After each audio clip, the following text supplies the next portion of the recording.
Now the Israelites went out to fight against the Philistines.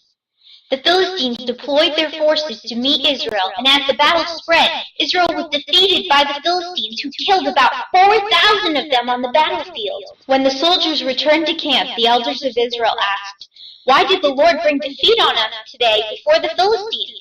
Let us bring the ark of the Lord's covenant from Shiloh, so that he may go with us and save us from the hand of our enemies." The mistake that Israel made was thinking that the ark of the Lord was just a lucky charm that they could bring along so they could win. That doesn't work. What we need to do is pray to God, confess our sin, and ask for his help. Instead, because of the choice that the Israelites made, many lives were lost in the Israelite camp, and the Philistines won the battle. What's the meaning of this uproar? I have just come back from the battle line. I have fled from it this day. What happened, my son? The Israelites have fled before the Philistines, and the army has suffered many losses. Also, your sons Hophni and Phinehas are dead. And even worse, the Ark of God has been captured by the Philistines.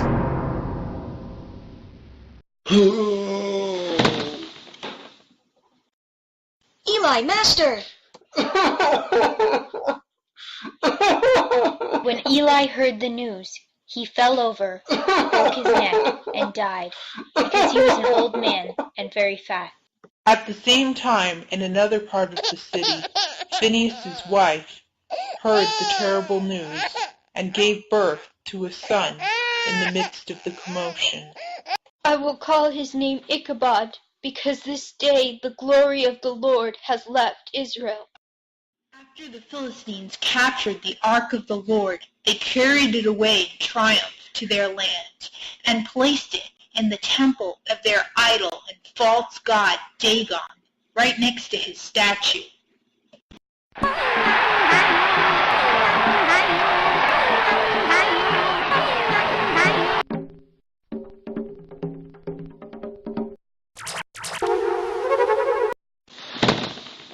The Philistines got up the next morning. There was Dagon, laying on his face before the ark of the Lord. They picked their idol up, dusted it off, and stuck it back where it went. They couldn't understand how it had happened. But during the night, something even more dramatic happened. Not only did Dagon fall on his face this time, he fell on his face in pieces.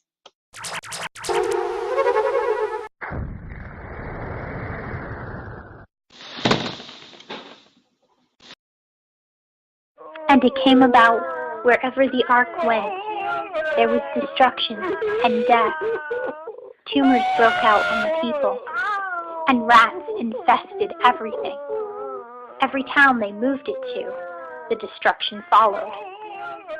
The leaders discussed it and said, "What should we do?" "Please send the Ark of God of Israel back to its own country, or it'll kill us all!" "Priests of our gods, what should we do about the Ark of the Lord? Tell us how to return it to its own country." "Send the Ark of the God of Israel back with a gift. Send a guilt offering so the plague will stop. Then if you are healed, you will know it was his hand that caused the plague." "What sort of guilt offering should we send?"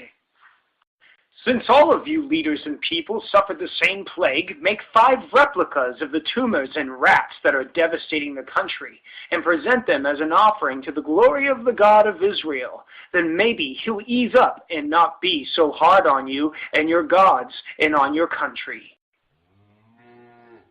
So here's what you do. Take a brand new ox cart and 2 cows that have never been harnessed. Hitch the cows up and send their calves back to the barn. Put the ark on the cart with the golden gifts, then send it off. But keep your eyes on it. If it heads straight home toward Israel, it is clear that this catastrophe is a divine judgment. But if the cows just head back to their crying calves, we'll know that God had nothing to do with it. It was just an accident. So that's just what they did. They hitched the cows up to the cart, and sure enough, they headed straight towards Israel, mooing to their calves the whole way, but not straying to the right nor the left.